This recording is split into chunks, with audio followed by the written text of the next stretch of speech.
یہ کہانی ہے اس خوفناک چیخ کی جو ابلیس نے اپنے انجام کے وقت نکالی۔ ایک ایسا انجام جو درد، ذلت اور بے بسی سے بھرا ہوا تھا۔ جب اس کا سامنا ملک الموت سے ہوا تو وہ زمین پر بھاگتا رہا، آسمانوں کی طرف لپکا، اندھیروں میں چھپنے کی کوشش کی، مگر تقدیر نے اسے کھینچ کر اس مقام تک پہنچا دیا جہاں جانے سے وہ ہمیشہ بھاگتا رہا تھا۔ حضرت آدم علیہ السلام کی قبر کے پاس، وہی آدم جنہیں سجدہ کرنے سے اس نے انکار کیا تھا، اور وہیں اس کا قصہ ختم ہو گیا۔ مگر سوال یہ ہے کہ وہ اس مقام تک پہنچا کیسے؟ آپ دیکھ رہے ہیں اسلامک ٹچ، اور آج کی اس ویڈیو میں ہم یہ جاننے کی کوشش کریں گے کہ ابلیس حضرت موسیٰ علیہ السلام کے پاس کیوں آیا؟ وہ نبی جنہیں اللہ تعالیٰ سے ہم کلام ہونے کا شرف حاصل ہوا، اور اس نے ان سے توبہ کی درخواست کیوں کی؟ اور پھر حضرت موسیٰ علیہ السلام کے وصال کے بعد بھی شیطان ان کی قبر کو کیوں تلاش کرتا رہا؟ اگر آپ کو اس طرح کی ایمان افروز ویڈیوز پسند ہیں تو چینل کو سبسکرائب کریں، ویڈیو کو لائک کریں، اور کامنٹس میں ضرور بتائیں کہ آپ کس ملک سے دیکھ رہے ہیں۔ ناظرین، انسان کی تخلیق سے بہت پہلے زمین آج جیسی پرسکون نہ تھی۔ یہاں پہاڑ تھے، سمندر تھے، مگر نہ کوئی ترتیب تھی، نہ خاموشی، اور سب سے بڑھ کر وہ امانت جسے انسان کو دیا جانا تھا، اس کا کوئی وجود نہ تھا۔ زمین خالی نہیں تھی، بلکہ خون، آگ اور بغاوت سے بھری ہوئی تھی۔ اسلامی روایات کے مطابق جب اللہ تعالیٰ نے انسانوں کے لیے زمین کو تیار کرنا شروع کیا، اس سے پہلے بھی یہاں کچھ مخلوقات آباد تھیں، اور ان میں سب سے قدیم مخلوق کو جاہن کے نام سے یاد کیا جاتا ہے۔ وہ ایسی مخلوق تھے جو بے دھواں آگ سے پیدا کی گئی تھی۔ انہیں آج ہم جنات کی ابتدائی نسل کے طور پر جانتے ہیں۔ جسمانی طور پر وہ انسانوں سے مختلف تھے، مگر عقل، ارادہ اور اختیار کے معاملے میں وہ انسانوں سے بہت ملتے جلتے تھے۔ ان پر بھی احکام نازل کیے گئے، انہیں بھی آزمایا گیا، اور ان کے اعمال کا انہیں جواب دہ بنایا گیا۔ جان کی اولاد پوری دنیا میں پھیل گئی۔ وہ پہاڑوں کی چوٹیوں پر آباد ہوئے، سمندروں کی گہرائیوں میں اتر گئے، اور تاریک غاروں میں بسیرا کیا۔ اللہ تعالیٰ نے جنات کے لیے بھی ایک قانون نازل فرمایا۔ انہیں توحید کی عبادت اور صراط مستقیم کی طرف بلایا گیا۔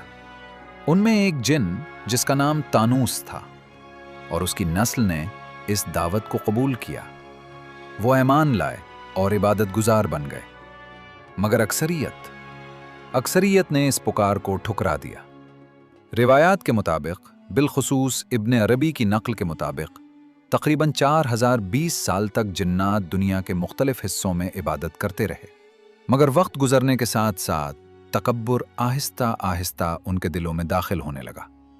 پھر فساد پھیلنا شروع ہوا، خون بہایا گیا، طاقتوروں نے کمزوروں کو کچل دیا، آگ سے پیدا ہونے کی سختی نے رحمت کو مغلوب کر دیا، تکبر بڑھتا گیا، اطاعت کم ہوتی گئی، اور زمین وہ جگہ نہ رہی جہاں اللہ کا نام لیا جاتا تھا، بلکہ وہ بغاوت کا میدان بن گئی۔ روایات کے مطابق جان کی یہ قوم نہ صرف آپس میں لڑتی رہی، بلکہ زمین کے نظام کے خلاف بھی بغاوت پر اتر آئی۔ پہاڑ اپنی جگہوں سے ہٹا دیے گئے، توازن بگڑ گیا، اور تخلیق کا حسن متاثر ہونے لگا۔ عین اسی لمحے الہی مداخلت ہوئی۔ اللہ تعالیٰ نے آسمانوں سے فرشتوں کا ایک لشکر زمین کی طرف بھیجا، مگر یہ کوئی عام مہمت نہ تھی، یہ ایک صفائی تھی، یہ ایک حساب تھا، اور اس مہمت کی قیادت ایک ایسی ہستی کے پاس تھی جس کا نام اس وقت ہر ایک کی زبان پر نہ تھا، مگر آسمانوں میں اسے بڑا مقام حاصل تھا۔ عزازیل، وہی جو بعد میں ابلیس اور شیطان کے نام سے جانا گیا۔ اس وقت ابلیس کا ذکر فرشتوں کے ساتھ کیا جاتا تھا، کیونکہ اس نے طویل عرصہ تک اطاعت کی تھی، اس نے سجدے کیے تھے، اور اپنے علم کی وجہ سے نمایاں تھا۔ روایات کے مطابق زمین اور آسمانوں میں کوئی ایسی جگہ نہ تھی جہاں اس نے اللہ کا نام نہ لیا ہو۔ اسی وجہ سے اسے فرشتوں کے ساتھ کام کرنے کی اجازت دی گئی۔ اس کا مشن واضح تھا، جان کی قوم کے فساد کا خاتمہ کرنا، اور ابلیس اس مشن میں کامیاب رہا۔ اس نے فرشتوں کے ساتھ مل کر جان کی قوم کے خلاف جنگ کی، انہیں شکست دی۔ کچھ کو زمین کے پوشیدہ گوشوں میں دھکیل دیا گیا، کچھ کو سمندروں کی گہرائیوں میں بھیج دیا گیا، और कुछ को दूर दराज इलाकों में बखेर दिया गया। जमीन कम से कम कुछ अरसे के लिए पुरसुकून हो गई। खून बहना रुक गया, फसाद दब गया और निजाम बहाल हो गया।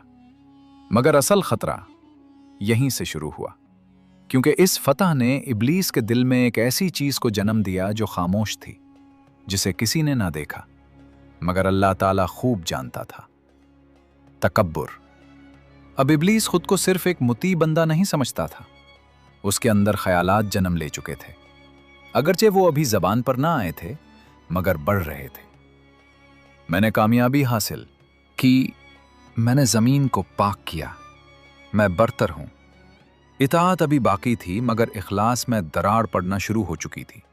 यही वजह है कि इंसान की तख्लीक कोई इत्तफाकी वाक़या ना था, बल्कि ये एक बिगड़े हुए तवाज़ुन का जवाब था। जब अल्लाह ताला ने ज़मीन में एक नए खलीफा को पैदा करने का इरादा फरमाया तो फरिश्तों का सवाल निहायत मानी खेज था। क्या तू उसको पैदा करेगा जो ज़मीन में फसाद करेगा और खून बहाएगा?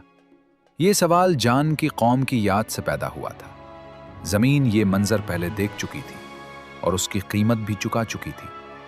अल्लाह ताला ने सिर्फ इतना फरमाया, इन्नी आलमु मा ला तालमून।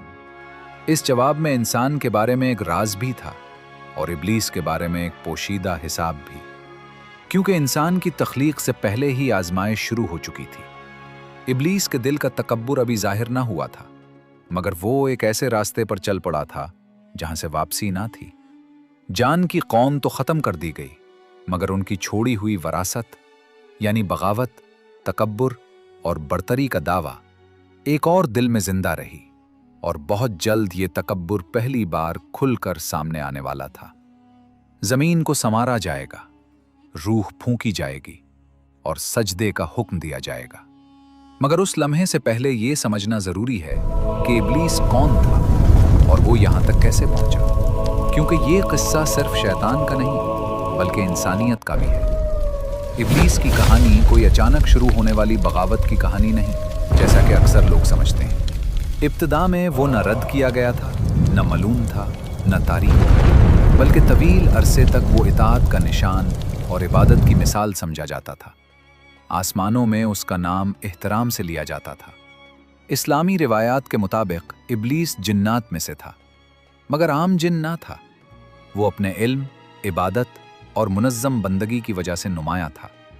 जब उसने ज़मीन पर जान की कौम के खिलाफ जिदाहिद में कामयाबी हासिल की तो उसका जिक्र फरिश्तों के साथ होने लगा। वो उन्हीं सफ़ों में खड़ा होता और उसी तरह के अहकाम से मुखातब होता। इसने उसके मकाम को मुनफरिद बना दिया। हैरानकुन रिवायात के मुताबिक इब्लीस ने हज़ारों साल इबादत की, और ये कोई मामूली इबादत न थी। तवील ज़माने सजदों में गुजरे, ऐसे औकात जब जिक्र कभी न रुका, और ज़मीन व आसमान में अल्लाह के नाम के फैलाव के बारे में कहा जाता है कि कोई ऐसी जगह ना थी जहां इब्लीस ने सजदा ना किया हो। वो सातों आसमानों में गया और हर दर्जे में अलग अलग इबादत की, मगर इस इबादत के अंदर एक पोशीदा मसला मौजूद था। इबादत मौजूद थी, मगर आजिज़ी आहिस्ता आहिस्ता कमज़ोर हो रही थी। इताअत बाकी थी, मगर खुद पसंदी खामोशी से बढ़ रही थी। वक्त के साथ इब्लीस सिर्फ इबादत करने वाला ना रहा, बल्कि सिखाने वाला बन गया। रिवायात में आता है कि बाज़ फरिश्तों ने उससे इबादत के आदाब सीखे, उसके इल्म की तारीफ की जाती और उसकी दानिश का एहतराम किया जाता था। और ऐन उसी मकाम पर एक निहायत खतरनाक मगर बारीक हद पार हो गई। अंदर ही अंदर इब्लीस ने सोचना शुरू किया, मैं आम नहीं हूं, मेरा मकाम मुख्तलिफ है, मैं इसका हकदार हूं। अभी कोई खुली बगावत ना थी, ना कोई ज़ाहिरी इनकार, मगर दिल का रुख बदल चुका था। इबादत आहिस्ता आहिस्ता अल्लाह के लिए ना रही, बल्कि अपनी ज़ात के लिए होने लगी। और यह ऐसा फसाद था जो बाहर से नजर नहीं आता था। अल्लाह ताला की हिकमत से यह खराबी फौरन ज़ाहिर ना की गई, क्योंकि इब्लीस के अंदर छुपी हकीकत एक अजीम आजमाइश के जरिए जाहिर होनी थी। एक ऐसी आजमाइश जो या तो 20,000 साल की इबादत को मानी दे देती या एक लम्हे में उसे बेवकत बना देती। फरिश्तों के दरमियान अपने मकाम की वजह से इब्लीस ने खुद को खास समझना शुरू कर दिया। मगर जहां फरिश्ते बगैर सवाल के इताअत करते थे, वहां इब्लीस इताअत के साथ मुकाबला भी करने लगा। और यही एक निहायत अहम फर्क था। मुकाबला वो पहली चाबी था जिसने शैतान के दरवाजे को खोला। उस वक्त तक हजरत आदम अलैहिस्सलाम पैदा नहीं हुए थे, सजदे का हुक्म भी नहीं आया था, मगर इब्लीस का जहन पहले ही तैयार हो चुका था। बरतरी का ख्याल उसके अंदर खामोशी से बढ़ रहा था। आग से पैदा होने की जो शिद्दत थी, वो उसे अंदर ही अंदर शक्ल दे रही थी। वो मिट्टी की हकीकत को ना जानता था, और अगर जानता भी तो उसे हकीर समझता था। इब्लीस ने खुद को सिर्फ एक इबादत गुजार बंदा नहीं, बल्कि एक ऐसी हस्ती समझना शुरू कर दिया जो बुलंद मकाम की हकदार है। यही वो मकाम है जहां बंदगी खत्म हो जाती है, क्योंकि जब बंदा अपने हुकूक जताने लगे तो वो बंदा नहीं रहता। और अल्लाह ताला ने एक नई तख्लीक का इरादा फरमाया ताकि इस बातनी हकीकत को जाहिर करे। ये तख्लीक सिर्फ एक नई मखलूक न थी, बल्कि इब्लीस के बातिन का आईना थी। क्योंकि आदम सिर्फ एक इंसान न थे, बल्कि एक मेयार थे जो इब्लीस के दिल में छुपे तकब्बुर को जाहिर करने वाले थे। अभी कुछ हुआ भी ना था, मगर इब्लीस के अंदर बेचैनी शुरू हो चुकी थी, क्योंकि ये नई मखलूक जिसे अल्लाह पैदा करने वाला था, तवज्जो का मरकज बदल देगी। मरकज अब वो खुद न रहेगा। आजमाइश का आगाज यही था।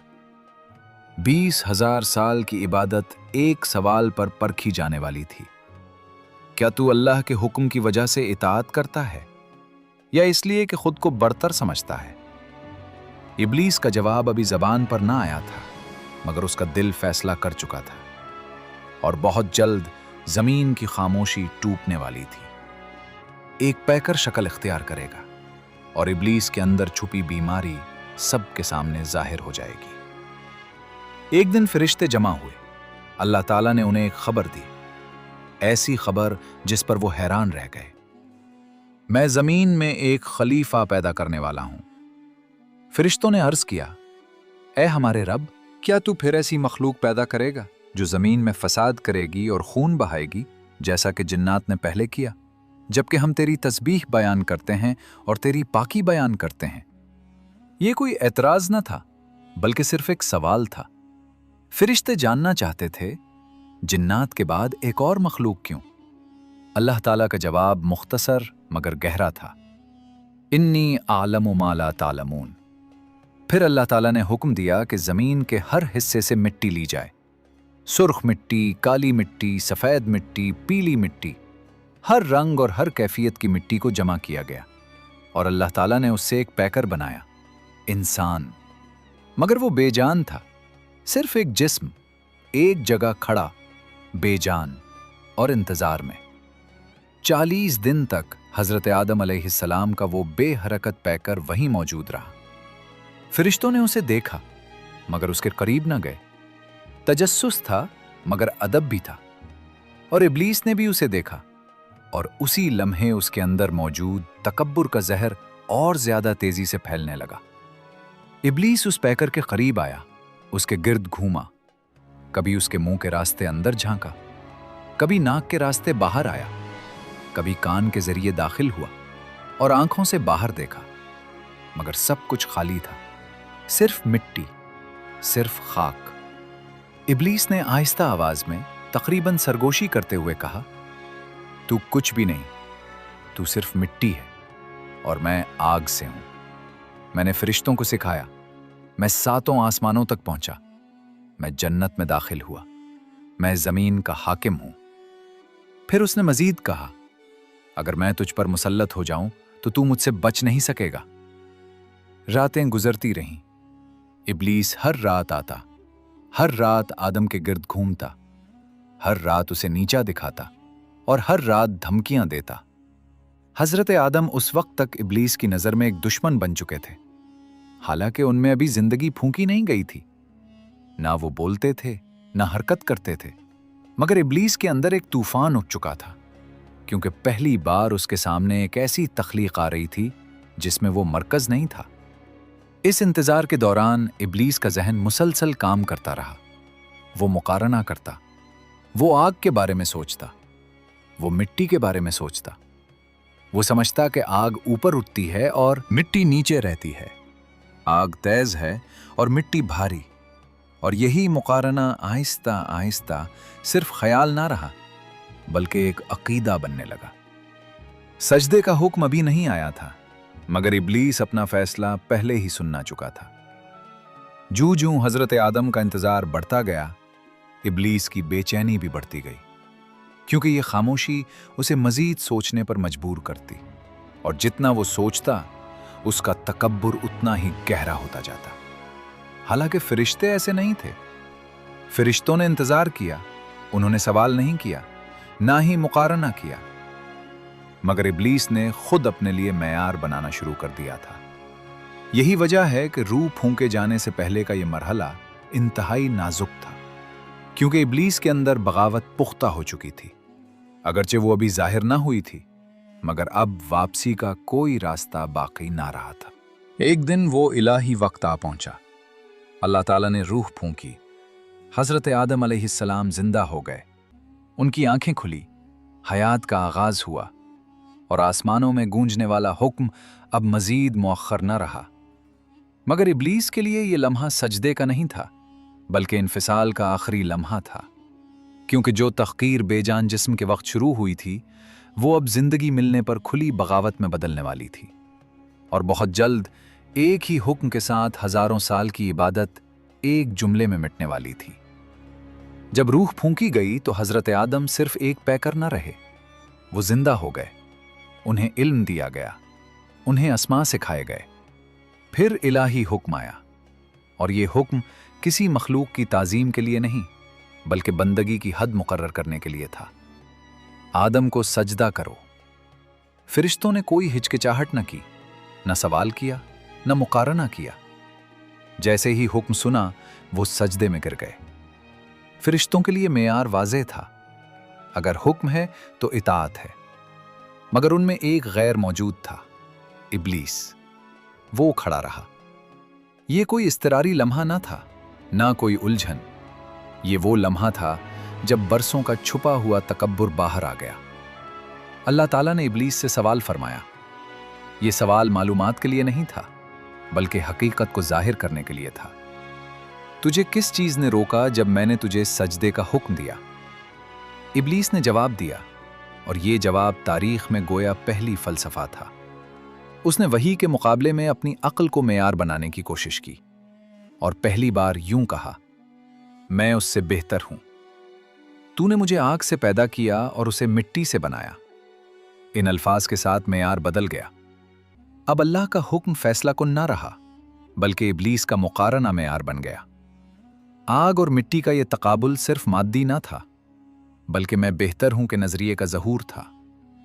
इब्लीस ने सिर्फ सजदा से इनकार नहीं किया, बल्कि बंदगी ही से इनकार कर दिया, और उसकी कीमत बहुत भारी थी।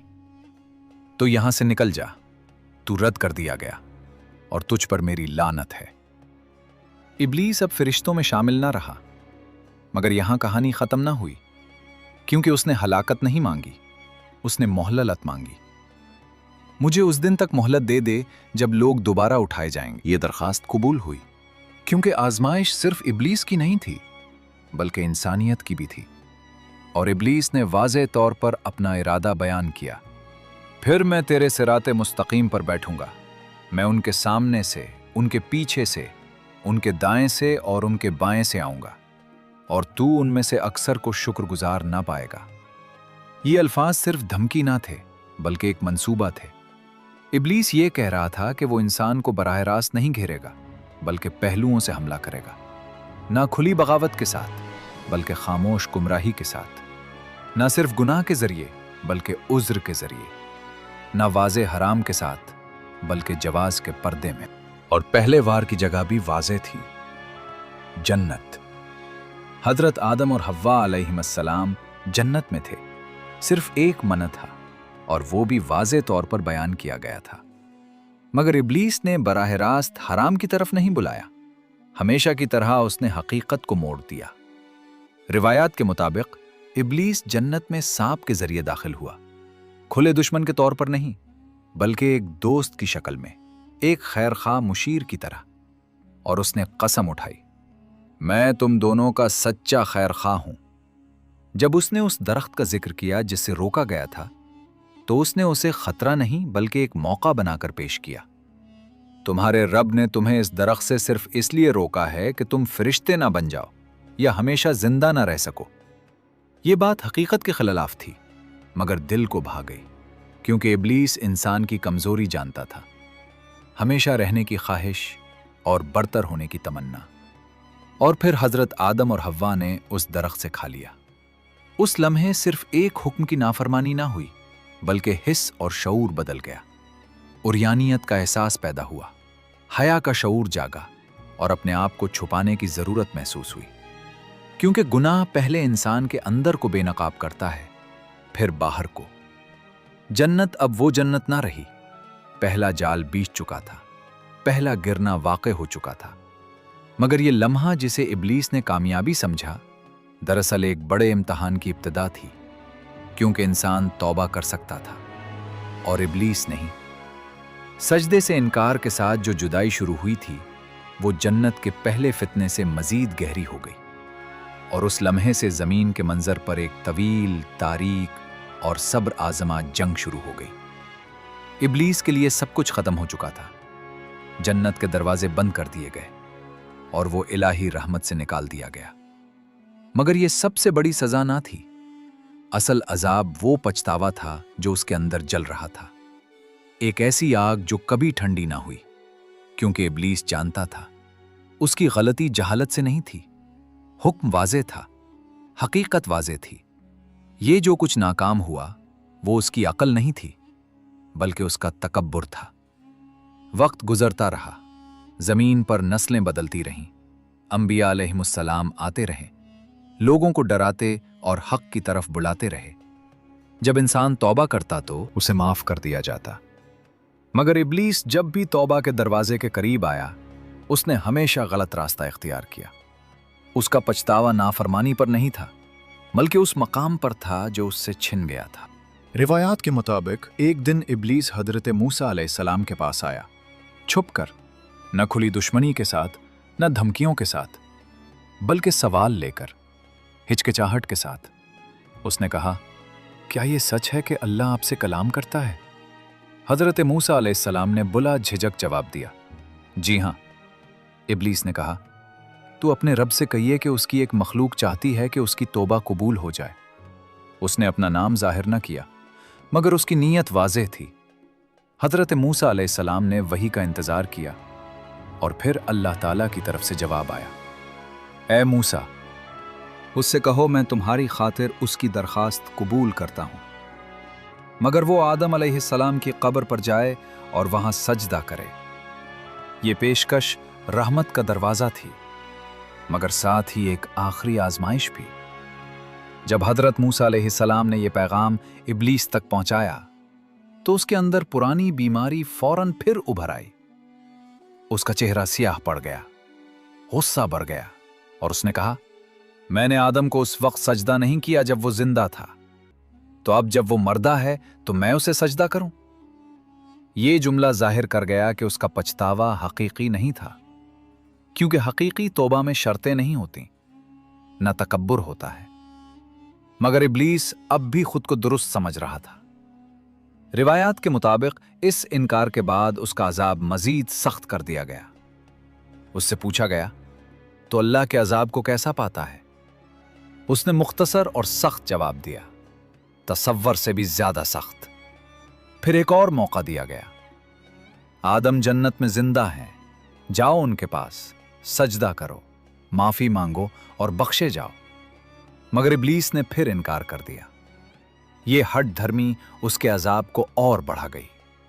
रिवायात के मुताबिक उसका अजाब दीगर जहन्नमियों के मुकाबले में 70,000 गुना ज्यादा कर दिया गया। हर 1,00,000 साल के बाद उसे अजाब से निकाला जाता, हजरत आदम के सामने लाया जाता और सजदे का हुक्म दिया जाता, मगर हर बार वही तकब्बुर, वही इनकार, वही सुकूत। इब्लीस के लिए अब कोई वापसी ना रही। वक्त गुजरता गया, हजरत मूसा अलैहिस्सलाम का विसाल हुआ, और इसी मकाम पर कहानी मजीद खौफनाक हो गई। روایات کے مطابق حضرت موس کے بعد ابلیس ان کی قبر کی تلاش میں نکل پڑا، کیونکہ حضرت موس وہ نبی تھے جن سے اللہ تعالیٰ نے کلام فرمایا تھا، اور ہمیشہ کی طرح ابلیس اسی پرانی غلطی میں دوبارہ مبتلا ہوا۔ اس نے قدسیت کو غلط جگہ تلاش کیا، مگر حضرت موسیٰ علیہ السلام کی قبر چھپائی گئی تھی۔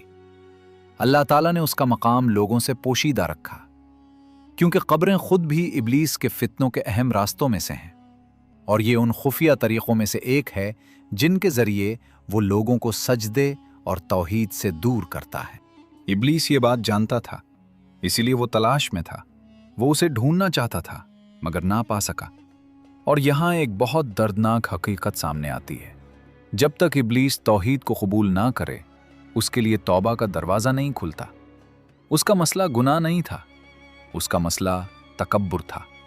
جب انسان توبہ کرتا ہے تو کہتا ہے میں غلط تھا، مگر ابلیس ہمیشہ کہتا رہا میں بہتر ہوں، اور یہی جملہ اس کے لیے ہمیشہ کا قفل بن گیا۔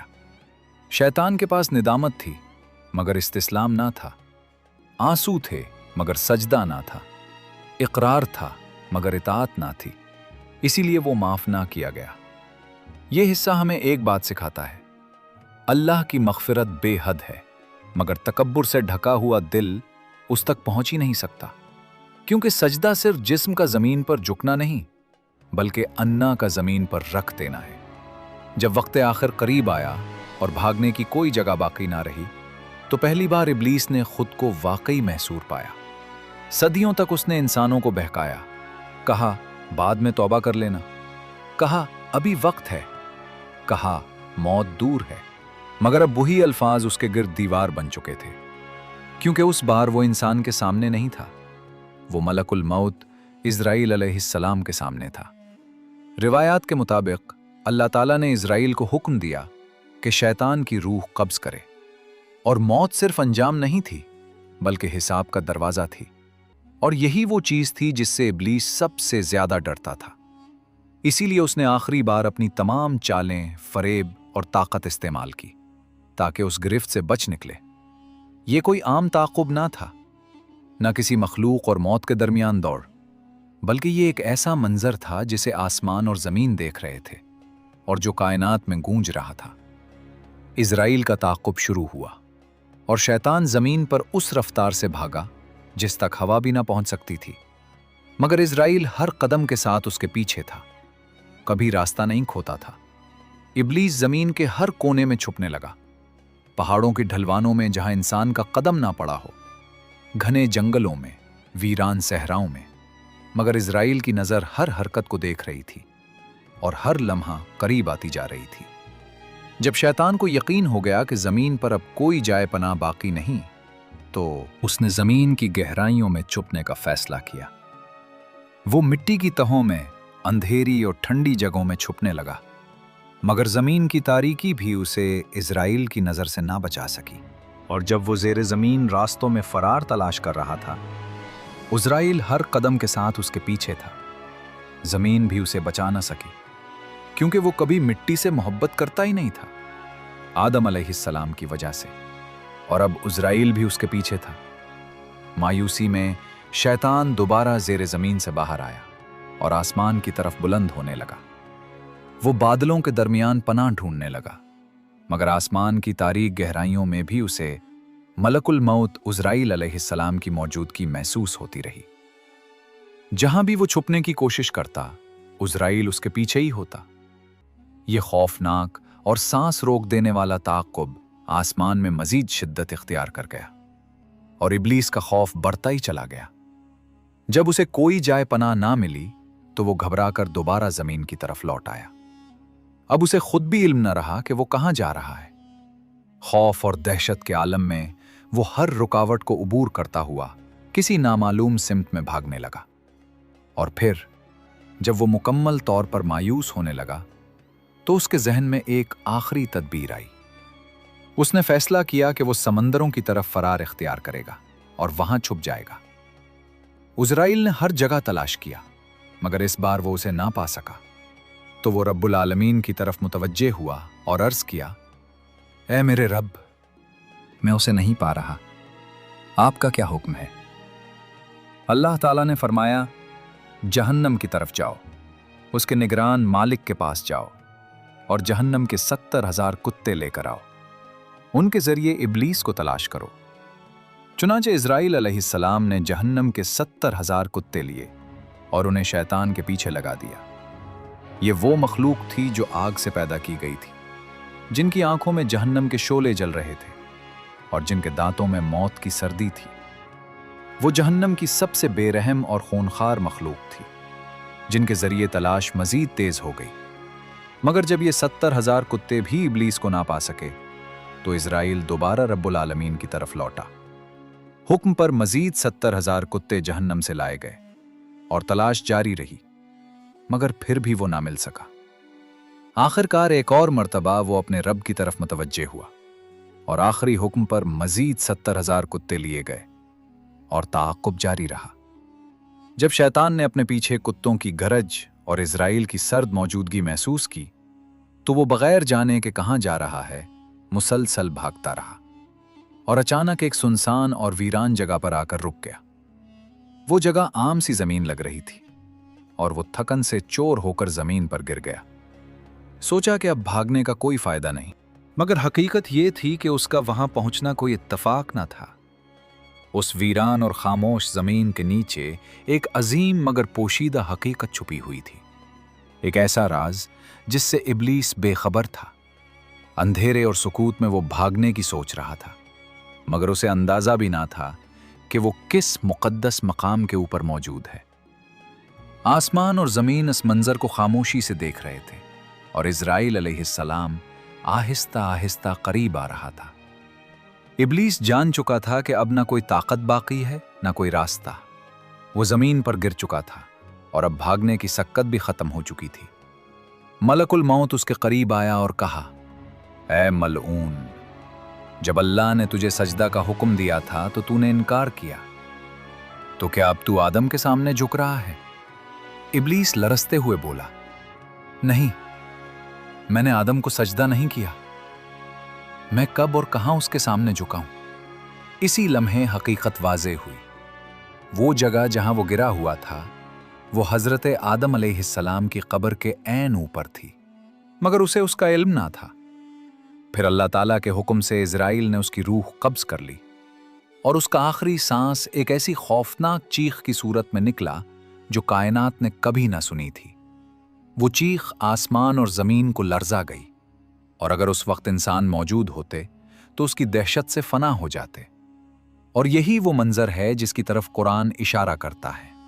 कुरान पाक की सूरतुल बकरा की आयत नंबर 34 में अल्लाह ताला फरमाता है, वइज़ क़ुल्ना लिल मलाइकति इस्जुदू लि आदम फसजदू इल्ला इब्लीस अबा वस्तकबरा व कान मिनल काफिरीन। यानी जब हमने फरिश्तों से फरमाया कि आदम को सजदा करो तो सब ने सजदा किया सिवाय इब्लीस के। उसने इनकार किया, तकब्बर किया और काफिरों में शामिल हो गया। कुरान पाक की सूरह सी की आयत नंबर 82 और 83 में अल्लाह ताला फरमाता है, क़ाल फ़बिइज़्ज़तिक लअग़वियन्नहुम अजमईन इल्ला इबादक मिनहुमुल मुख़लसीन। यानी इब्लीस ने कहा, तेरी इज्जत की कसम, मैं उन सब को ज़रूर गुमराह करूंगा सिवाय तेरे मुखलिस बंदों के। और कुरान पाक की सूरह इब्राहीम की आयत नंबर 22 में अल्लाह ताला फरमाता है, वक़ाल अश-शैतानु लम्मा क़ुदियल अम्र इन्नल्लाह वादकुम वादल हक़ व वादतुकुम फ़अख़लफ़्तुकुम। यानी जब फैसला हो जाएगा तो शैतान कहेगा, बेशक अल्लाह ने तुमसे सच्चा वादा किया था और मैंने तुमसे वादा किया था, मगर मैंने तुम्हें धोखा दिया।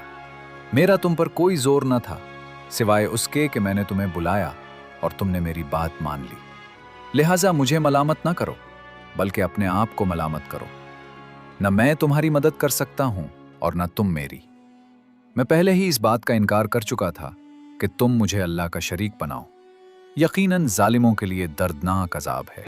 ये वो आखिरी ऐलान था जो इब्लीस की जबान से निकलेगा और फिर सब कुछ खत्म हो जाएगा। हजरत आदम और हव्वा अलैहिस्सलाम को उस लम्हे का गवाह बनाया गया। ये इंतकाम नहीं था बल्कि एक इबरत थी, ताकि इंसानियत को ये हकीकत दिखा दी जाए कि जो तकब्बुर को थामे रखता है वो गिर जाता है और जो सजदे से भागता है वो आखिरकार हार जाता है। इब्लीस ने अपनी पूरी जिंदगी आदम की दुश्मनी में गुजार दी, मगर उसने अपना आखिरी सांस भी आदम की कब्र के पास लिया। गोया जिस सजदे से वो भागा था, वही सजदा आखिरकार उस तक पहुंच गया। ये कहानी हमें सिखाती है कि शैतान चाहे जितना भी ताकतवर क्यों ना हो, वो मौत के सामने बेबस है, और इलाही अदल बाज औकात अपनी सबसे सख्त बात खामोशी से कह देता है। और अब शैतान का निज़ाम उस दुनिया में जब से इब्लीस लानती करार पाया, उसका एक ही मकसद है, इंसानों को गुमराह करना। मगर कैसे? वो फरिश्तों की तरह ताकतवर नहीं, वो जबरदस्ती किसी को जहन्नम में नहीं घसीट सकता। तो फिर वो कैसे काम करता है? वैसा यही उसका सबसे बड़ा हथियार है। वो छुपी हुई सरगोशी, वो अंदर की आवाज, ये कर लो, आजमा लो, क्या फर्क पड़ता है? नबी करीम सल्लल्लाहु अलैहि वसल्लम ने फरमाया कि शैतान इंसान के अंदर ऐसे गर्दिश करता है जैसे खून रगों में गर्दिश करता है। सही बुखारी, सही मुस्लिम। यानी वो तुमसे दूर नहीं, वो तुम्हारे साथ है, हर वक्त, हर जगह, हर लम्हा। एक जिंदगी बिस्मिल्लाह के साथ और एक जिंदगी बिस्मिल्लाह के बगैर। नबी करीम सल्लल्लाहु अलैहि वसल्लम ने यह भी फरमाया कि जब इंसान अपने घर में दाखिल होते वक्त अल्लाह का नाम लेता है, तो शैतान अपने साथियों से कहता है, यहां ना तुम्हारे लिए रहने की जगह है और न खाने का इंतजाम। सही मुस्लिम, हदीस के मफहूम के साथ। और यही वो नुक्ता है जहां शैतान का निज़ाम कमज़ोर हो जाता है, क्योंकि जहां अल्लाह का जिक्र होता है, वहां उसकी सरगोशी खत्म हो जाती है। अगर इंसान अल्लाह को याद किए बगैर घर में दाखिल हो, तो शैतान कहता है, तुमने रहने की जगह पा ली है। और अगर खाते वक्त अल्लाह का नाम ना ले, तो वो कहता है, तुमने रहने की जगह भी पा ली और खाना भी। बिस्मिल्लाह एक ढाल की तरह है। जब ये ढाल कायम हो जाए, तो इब्लीस अंदर दाखिल नहीं हो सकता। और इसी सिलसिले में एक रिवायत के मुताबिक इब्लीस ने नबी करीम सल्लल्लाहु अलैहि वसल्लम से कहा, ए मोहम्मद, क्या आप जानते हैं कि मुझे सबसे ज्यादा किससे मोहब्बत है? नबी करीम सल्लल्लाहु अलैहि वसल्लम ने फरमाया, बताओ। इब्लीस ने कहा, मुझे सबसे ज्यादा वो झूठा पसंद है, क्योंकि झूठ बोलने वाला मेरा दोस्त है। सबसे पहला झूठ मैंने बोला, और आदम और हव्वा को जो वसवसा दिया वो भी झूठी था। फिर उसने कहा, और क्या तुम जानते हो मुझे किससे सबसे ज्यादा नफरत है? मुझे उस नौजवान से नफरत है जो अल्लाह के रास्ते में अपनी जिंदगी लगा दे, क्योंकि वो मुझसे दूर हो जाता है। यानी शैतान के नज़दीक सबसे खतरनाक वो नौजवान है जो अपनी जवानी, ताकत और तवानाई अल्लाह के लिए वक्फ कर दे, क्योंकि ये वो वक्त होता है जब इंसान सबसे ज्यादा मजबूत होता है, और इब्लीस इसी कुव्वत से खौफजदा होता है। नबी करीम सल्लल्लाहु अलैहि वसल्लम ने पूछा, और किससे नफरत है? इब्लीस ने कहा, मुझे उस गरीब से नफरत है जो सब्र करता है और अपनी ज़रूरतें लोगों के सामने नहीं रखता, क्योंकि वो अल्लाह पर भरोसा करता है। फिर नबी करीम सल्लल्लाहु अलैहि वसल्लम ने फरमाया, और किससे? इब्लीस ने कहा, मुझे उस मालदार से नफरत है जो शुक्रगुजार हो, क्योंकि माल के साथ शुक्र करना बहुत मुश्किल है, और जो ये कर ले उस पर इब्लीस का जोर नहीं चलता। वो मकामात जहां शैतान को पसंदीदगी हासिल होती है। नबी करीम सल्लल्लाहु अलैहि वसल्लम के इरशादात के मुताबिक बाजार वो जगह है जहां शैतान को ज्यादा मौका मिलता है, क्योंकि वहां झूठ, धोखा, सूद और फरेब आम होते हैं। इसी तरह गुनाह और बेहयाई के मकामात भी उसके लिए आसान रास्ता बन जाते हैं।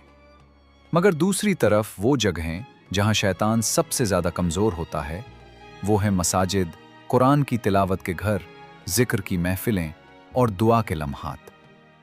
नबी करीम सल्लल्लाहु अलैहि वसल्लम ने फरमाया कि जब लोग किसी घर में अल्लाह का जिक्र करते हैं, तो फरिश्ते उन्हें घेर लेते हैं, रहमत उन पर छा जाती है, सुकून नाजिल होता है, और अल्लाह ताला उनका जिक्र अपने मुकर्रब फरिश्तों में फरमाता है। ऐसे घरों से शैतान भाग जाता है। कुरान में शैतान की हकीकत यूं बयान की गई है, वो लोगों के सीनों में वसवसा डालता है, चाहे वो जिन्नात में से हो या इंसानों में से। शैतान आहिस्ता आहिस्ता दाखिल होता है, पहले एक छोटा सा शक डालता है, ये गुनाह क्यों है? ये अमल दरअसल आहिस्ता आहिस्ता बढ़ता है। पहले ख्याल आता है ये तो मामूली बात है, इससे किसी को नुकसान नहीं होगा। फिर वही ख्याल मजबूत किया जाता है। फिर जहन सवाल उठाता है, दुनिया में बुराई तो मौजूद है, अगर अल्लाह है तो उसे रोक क्यों नहीं रहा।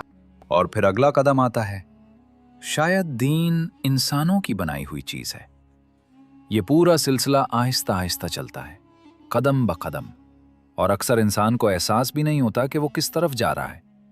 लेकिन इसके मुकाबले में एक बहुत बड़ी ताकत है, जिक्र। नबी करीम सल्लल्लाहु अलैहि वसल्लम ने फरमाया कि शैतान इंसान के दिल पर गिरहें लगा देता है और उसे अल्लाह से दूर करने की कोशिश करता है। लेकिन जब इंसान अल्लाह को याद करता है तो वो गिरहें खुल जाती हैं। सुभान अल्लाह, अल्हम्दुलिल्लाह, अल्लाहु अकबर, ला इलाहा इल्लल्लाह। ये वो कलिमात हैं जो दिल की बंद गिरहें खोल देते हैं। क्या आप जानते हैं कि शैतान नमाज के दौरान क्या करता है? नबी करीम सल्लल्लाहु अलैहि वसल्लम ने फरमाया कि जब आज़ान दी जाती है तो शैतान भाग जाता है, हत्ता कि वो हवा खारिज करता हुआ दूर चला जाता है। जब आज़ान ख़त्म हो जाती है तो वो वापस आ जाता है। फिर जब इकामत कही जाती है तो वो दोबारा भागता है, और जब नमाज शुरू होती है तो वापस आकर इंसान के दिल में वसवसे डालता है। ये याद कर लो, वो याद कर लो, यहां तक कि इंसान भूल जाता है कि उसने कितनी रकतें पढ़ी। क्या कभी आपके साथ ऐसा हुआ है कि नमाज में ख्यालात भटक गए हों? आज क्या पकाना है, वो का काम मुकम्मल हुआ या नहीं, कल क्या करना है, ये सब वसवसे इसी तरफ से आते हैं। इसका हल क्या है? आऊज़ु बिल्लाहि मिनश शैतानिर रजीम कहना। ये जुमला शैतान को दूर कर देता है। रात को वुज़ू के साथ सोना बहुत अहम है। नबी करीम सल्लल्लाहु अलैहि वसल्लम ने फरमाया कि जो शख्स वुज़ू करके सोता है, शैतान सुबह तक उसके करीब नहीं आता। और आयतुल कुर्सी की तिलावत भी हिफाजत का जरिया है। नबी करीम सल्लल्लाहु अलैहि वसल्लम ने फरमाया कि जो शख्स रात को आयतुल कुर्सी पढ़कर सोता है, अल्लाह ताला उस पर एक मुहाफिज फरिश्ता मुकर्रर फरमा देते हैं और शैतान उसके करीब नहीं आ सकता। एक शख्स नबी करीम सल्लल्लाहु अलैहि वसल्लम के पास आया और कहा, मुझे नसीहत फरमाएं। आप सल्लल्लाहु अलैहि वसल्लम ने फरमाया, गुस्सा न किया करो। वो बार बार सवाल करता रहा और हर बार आप सल्लल्लाहु अलैहि वसल्लम ने फरमाया, गुस्सा न करो। नबी करीम सल्लल्लाहु अलैहि वसल्लम ने फरमाया कि गुस्सा शैतान की तरफ से होता है और शैतान आग से पैदा किया गया है और आग को पानी से बुझाया जाता है। जब इंसान गुस्से में आए तो नबी करीम सल्लल्लाहु अलैहि वसल्लम ने फरमाया कि अगर वो खड़ा हो तो बैठ जाए, अगर बैठा हो तो लेट जाए और वुज़ू कर ले। साथ ही आऊज़ु बिल्लाहि मिनश शैतानिर रजीम पढ़े, खामोश रहे और अपने आप को रोक ले, क्योंकि इब्लीस को सबसे ज़्यादा फ़ायदा गुस्से वाले इंसान से होता है। तलाक़ें, झगड़े, कत्ल और बड़े बड़े फसाद अक्सर गुस्से ही से शुरू होते हैं। और जब वसवसे और ईमान के बारे में भारी ख्यालात आएं, ऐसे ख्यालात जो दिल को हिला दें, मसलन क्या अल्लाह वाकई मौजूद है, या क्या अंबिया वाकई सच्चे हैं। सहाबा किराम रज़ी अल्लाह अन्हुम ने नबी करीम सल्लल्लाहु अलैहि वसल्लम से अर्ज़ किया कि या रसूल अल्लाह सल्लल्लाहु अलैहि वसल्लम, हमारे दिल में ऐसे ख्यालात आते हैं कि हम उन्हें ज़बान पर लाने से जलकर राख हो जाने का तसव्वुर करते हैं। नबी करीम सल्लल्लाहु अलैहि वसल्लम ने फरमाया, अल्हम्दुलिल्लाह, जिसने शैतान के मकर को सिर्फ वसवसा तक महदूद कर दिया है। सही मुस्लिम मफहूम के साथ। यानी ये वसवसे ईमान की अलामत हैं, क्योंकि शैतान उन्हीं के दिल में वसवसा डालता है जिनके अंदर ईमान मौजूद होता है। जिन्होंने पहले ही इनकार कर दिया हो, उन्हें वसवसे की ज़रूरत ही नहीं रहती। लिहाजा इलाज किया है? नबी करीम सल्लल्लाहु अलैहि वसल्लम ने फरमाया कि फ़ौरन आऊज़ु बिल्लाहि मिनश शैतानिर रजीम कहो और इस ख्याल को रोक दो, आगे ना बढ़ाओ। यही शैतान का तरीक़ा है, आहिस्ता, खामोश और मुसलसल। वो एकदम गुमराह नहीं करता, बल्कि कदम ब कदम ले जाता है। मगर इसके मुकाबले में हिफाजत के तरीक़े भी हैं, क्योंकि इब्लीस की ताकत महदूद है। वो सिर्फ इतना ही कर सकता है जितना अल्लाह इजाज़त दे।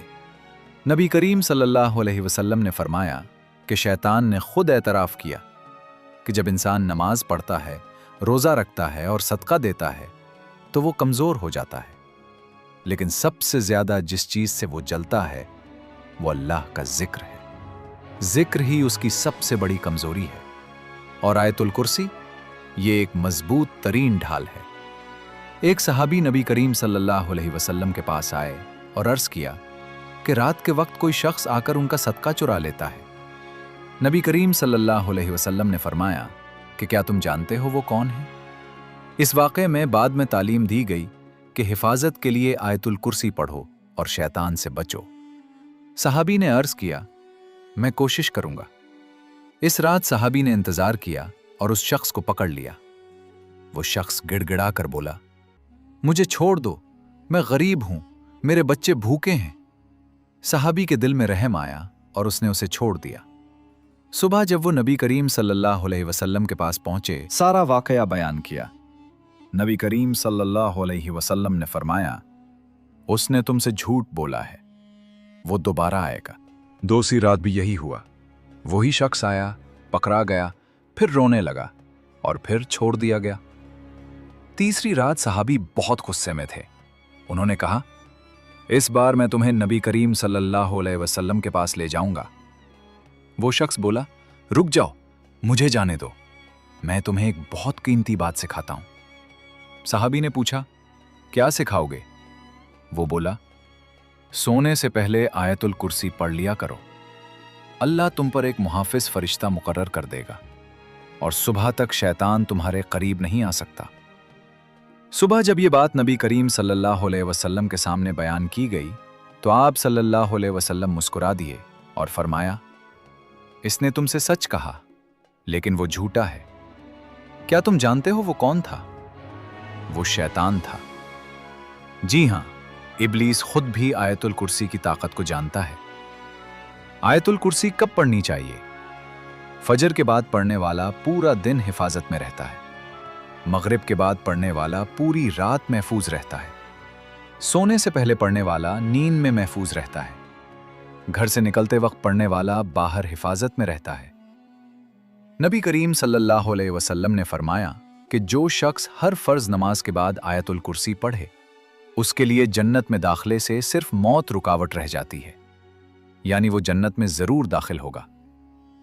बिस्मिल्लाह, हर चीज की इब्तिदा, सिर्फ एक जुमला, मगर इब्लीस के लिए ये आग की तरह है।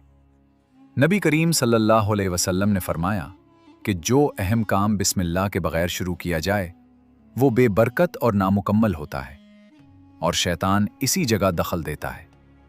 जब बिस्मिल्लाह छोड़ दिया जाए, घर में दाला होते वक्त, घर से निकलते वक्त, खाना शुरू करते वक्त, पानी पीते वक्त, कपड़े पहनते वक्त, वुज़ू शुरू करते वक्त, सफ़र शुरू करते वक्त, हत्ता कि नबी करीम सल्लल्लाहु अलैहि वसल्लम ने फरमाया कि जब मियाँ बीवी ताल्लुक़ कायम करें और ये दुआ पढ़ें, बिस्मिल्लाह, अल्लाहुम्मा जन्निबना शैतान व जन्निबिश शैतान मा रज़क़तना, तो अगर इस ताल्लुक़ से औलाद पैदा हो तो शैतान उसको नुकसान नहीं पहुंचा सकता।